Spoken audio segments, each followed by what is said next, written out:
کے ماننے والوں کا تہوار ہوتا ہے اور مسلمانوں کا تہوار عید الفطر اور عید الاضحیٰ ہے. بس یہی ہماری عید ہے اور یہی ہمارا تہوار ہے. لیکن میرے دوستو، خصوصیت کے ساتھ عید کے کچھ پیغامات مسلمانوں تک پہنچانے کے ہوتے ہیں. اور عید کے پیغامات میں سب سے پہلا پیغام تو یہ ہے کہ عید اللہ کا شعار ہے. جس طریقے سے نماز، روزہ، حج، زکوٰۃ یہ اللہ کے احکام ہیں اور اللہ کے شعار ہے، جب یہ ختم ہو جاتے ہیں تو مسلمان مغلوب ہو جاتے ہیں. اسی طرح عید ہے، عید اللہ کا شعار ہے. مسلمان خوشیاں منا کر اپنی جمعیت کو اجاگر کرتے ہیں، اپنی جمعیت کو ظاہر کرتے ہیں. لہذا اس سے مسلمانوں کا شرف، ان کا وقار، ان کی عزت تمام دنیا والوں پر رونما ہوتی ہے اور ظاہر ہوتی ہے. اس لیے سب سے پہلا پیغام عید کا مسلمانوں میں اتحاد ہے کہ ہم تمام لوگ ایک ہیں. ہم میں کوئی فرقہ نہیں، ہم میں کوئی ذات نہیں، ہم میں کوئی اونچا نہیں، ہم میں کوئی نیچا نہیں، ہم سب ایک ہیں. اس لیے کہ رسول اللہ صلی اللہ علیہ وسلم نے ایک حدیث میں فرمایا کہ مسلمان ایک جسم کے مانند ہوتے ہیں. مسلمان تو ایک جسم کے مانند ہے. المسلمون کجسد واحد، ایک جسم کی طرح. جس طرح جسم کے کسی ایک حصے میں تکلیف ہوتی ہے پورا جسم بے چین ہو جاتا ہے، بس اسی طرح کہیں پر بھی مسلمان تکلیف میں ہو تمام مسلمان پریشان ہو جاتے ہیں. اس لیے عید کا پیغام تو اتحاد امت ہے کہ ہم میں کوئی چھوٹا نہیں، ہم میں کوئی بڑا نہیں، ہم میں کا مالدار ہم میں سے غریب کو حقیر نہیں سمجھتا اور پڑھا لکھا جاہل کو حقیر نہیں سمجھتا. اسی لیے عید کے ذریعے سے امت کو اتحاد پر لانا یہ سب سے بڑا پیغام.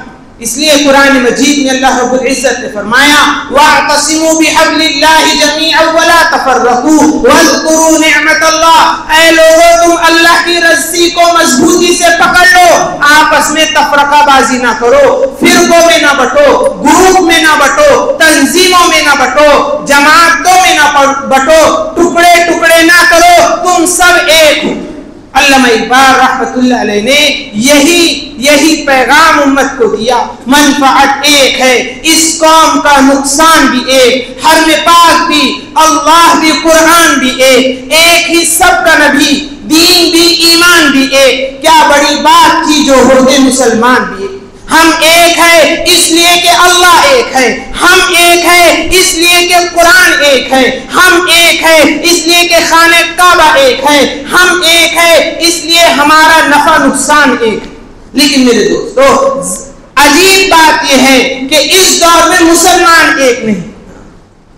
کیا بڑی بات تھی جو ہوتے مسلمان بھی ایک. جب اللہ ایک ہے، رسول ایک ہے، قرآن ایک ہے، خانہ کعبہ ایک ہے، تو پھر ہم ایک کیوں نہیں؟ اس لیے ہمارا ایک ہونا، ہمارا متحد ہونا سب سے زیادہ ضروری ہے. متحد ہو تو بدل دو زمانے کا نظام، منتشر ہو تو مرو، شور مچاتے کیوں؟ اگر ہم متحد ہو گئے تو کوئی ہم پر غالب نہیں آ سکتا، کوئی ہمیں مغلوب نہیں کر سکتا، کوئی ہمیں مظلوم نہیں بنا سکتا. لیکن ہم اگر ٹکڑوں میں بٹ جائیں گے، فرقوں میں بٹ جائیں گے، تنظیموں میں بٹ جائیں گے، جماعتوں میں بٹ جائیں گے، تو پھر ہم کبھی کامیاب نہیں ہو سکتے. اس لیے سب سے پہلا پیغام تو عید کا یہ ہے کہ ہم سب ایک ہیں، ہم میں کوئی چھوٹا نہیں، ہم میں کوئی بڑا نہیں. ایک ہی صف میں کھڑے ہو گئے محمود و ایاز، نہ کوئی بندہ رہا نہ کوئی بندہ نواز.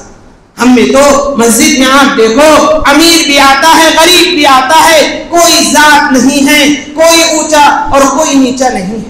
اس لیے ہم ایک ہے. ہم میں کا کوئی کسی کو کافر نہ کہے، ہم میں کا کوئی کسی کو گمراہ نہ کہے، ہم میں سے کوئی کسی کو غلط راہ پر نہ کہے. ہم سب اللہ کے ماننے والے ہیں. جب ہمارا خدا ایک ہے تو ہم بھی سب ایک ہیں. ہمارا کلمہ ایک ہے، ہمارا قرآن ایک ہے، ہمارا مذہب ایک ہے، ہمارا نبی ایک ہے، ہمارا خانہ کعبہ ایک ہے، ہمارا قبلہ ایک ہے. بس ہم بھی ایک ہیں. اس لیے میرے دوستو ہم ایک ہے. ہمارا پیغام اتحاد ہے. رسول اللہ صلی اللہ علیہ وسلم جب دنیا سے رخصت فرما گئے، پردہ فرما گئے اور لوگوں میں انتشار ہو گیا، لوگ صحابہ کرام مارے غم کے، مارے اضطراب کے جنگلوں کو نکل گئے۔ عمر ابن خطاب رضی اللہ تعالیٰ عنہ کہنے لگے جو آدمی یہ کہے گا کہ رسول اللہ صلی اللہ علیہ وسلم دنیا میں نہیں ہے، عمر ابن خطاب اپنی تلوار سے اس کی گردن کاٹ دے۔ کتنا اضطراب کی کیفیت ایسے دور میں میرے دوستو، ابو بکر صدیق رضی اللہ تعالیٰ عنہ نے منبر رسول پر کھڑے ہو کر خطبہ دیا اور خطبے میں امت کو یہ بات سمجھائی کہ دنیا کتنی ہی بدل جائے، دنیا میں کتنا ہی انقلاب آ جائے، مسلمان اسلام کو نہیں چھوڑ سکتا۔ اور فرمایا اما بعد من کان منکم یعبد اللہ فإن اللہ حی لا یموت ومن کان منکم یعبد محمدا فإن محمد قد مات۔ اے لوگوں، تم میں جو آدمی اللہ کی عبادت کرتا ہے تو اللہ آج بھی زندہ ہے، اللہ حی ہے، اللہ قیوم ہے، اللہ کبھی نہیں مر سکتا۔ اور جو آدمی تم میں سے محمد صلی اللہ علیہ وسلم کی عبادت کرتا تھا وہ یہ بات یقین کے ساتھ جان لے کہ محمد صلی اللہ علیہ وسلم اب دنیا میں موجود نہیں۔ اس لیے یہ کہنا کہ ہم اسلام پر اب عمل نہیں کر سکتے، اس وقت عمل کرتے تھے، یہ کہنا بے وقوفی ہے۔ اس کے بعد میں آیت کریمہ بطور دلیل کے پیش کی وما محمد الا رسول قد خلت من قبله الرسل افإن مات او قتل انقلبتم على اعقابكم ومن ينقلب على عقبيه فلن يضر الله شيئا وسيجزي الله الشاكرين۔ محمد صلی اللہ علیہ وسلم رسول کے سوا کچھ بھی نہیں، آپ سے پہلے بے شمار رسول دنیا میں آ کر گئے ہیں۔ عیسیٰ علیہ السلام آئے، موسیٰ علیہ السلام آئے، ہارون علیہ السلام آئے، یوسف علیہ السلام آئے، یعقوب علیہ السلام آئے، ایوب علیہ السلام آئے، نوح علیہ السلام آئے، ابراہیم علیہ السلام آئے، اسماعیل علیہ السلام آئے، اسحاق علیہ السلام آئے۔ یہ سلسلہ چلتا رہا آدم علیہ السلام تک، اور وہ آئے دنیا سے چلے گئے۔ اسی طرح رسول اللہ صلی اللہ علیہ وسلم دنیا میں آئے، دنیا سے چلے جائیں گے۔ تو کیا تم دین اسلام سے پھر جاؤ گے؟ دین اسلام پر عمل نہیں کرو گے؟ آج بھی قرآن باقی ہے، آج بھی حدیث باقی ہے۔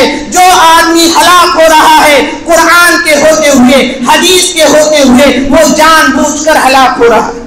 اس لیے فرمایا وَمَن يَنْقَلِبْ عَلَىٰ عَقِبَيْهِ، جو آدمی اللہ کے دین سے الٹے پیر پیچھے ہٹے گا فَلَن يَضُرُّ اللَّهَ شَيْئًا، وہ اللہ کا کچھ نہیں بگاڑ سکتا۔ تم اللہ کا کچھ نہیں بگاڑ سکتے کیونکہ تمہیں اللہ کی ضرورت ہے، اللہ کو ہماری کوئی ضرورت نہیں۔ رسول اللہ صلی اللہ علیہ وسلم کو ہماری کوئی ضرورت نہیں، ہم کو رسول اللہ صلی اللہ علیہ وسلم کی ضرورت ہے۔ قرآن کو ہماری کوئی ضرورت نہیں، ہم کو قرآن کی ضرورت ہے۔ اس لیے فرمایا تم میں جو آدمی دین اسلام پر عمل نہیں کرے گا، اللہ کے طریقے پر نہیں چلے گا، رسول اللہ صلی اللہ علیہ وسلم کے طریقے پر نہیں چلے گا، وہ اللہ کا کچھ نہیں بگاڑ سکتا۔ وَسَيَجْزِي اللَّهُ الشَّاكِرِينَ، اور اللہ عمل کرنے والوں کو بدلہ دے گا، استقامت اختیار کرنے والوں کو بدلہ دے گا، نیکی کے کام کرنے والوں کو بدلہ دے کر رہے گا۔ اس لیے آج بھی دین ویسے ہی زندہ ہے جیسا رسول اللہ صلی اللہ علیہ وسلم کے زمانے میں تھا۔ پھر آپ نے فرمایا کل شیء ہالک الا وجہہ، ہر چیز برباد ہو جائے گی، اللہ باقی رہنے والا ہے۔ کل من علیہا فان ویبقى وجہ ربک ذو الجلال والاکرام، اللہ کی ذات باقی رہنے والی ہے، دنیا فنا ہونے والی ہے۔ انک میت وانہم میتون، اے نبی آپ بھی دنیا سے چلے جائیں گے، آپ کی امت بھی دنیا سے چلی جائیں گی، ایک دن دنیا بھی ختم کر دی جائے گی، سور پھونک دیا جائے گا، قیامت برپا ہو جائے گی، لوگوں کو قبروں سے اٹھایا جائے گا، میدان محشر قائم کیا جائے گا، حساب و کتاب کا ہونا یقینی ہے، میزان کا لگنا یقینی ہے، پل صراط کا لگنا یقینی ہے، اللہ کے سامنے کھڑے ہونا یقینی ہے۔ آپ نہیں کہہ سکتے کہ ہم ہمیشہ کے لیے آئے، آپ دنیا میں مختصر آئے ہو اور دین اسلام کے مطابق آپ کو زندگی گزارنا پڑے۔ پھر آپ اللہ کل نفس ذائقۃ الموت، ہر ذی روح کو موت کا مزہ چکھنا ہے۔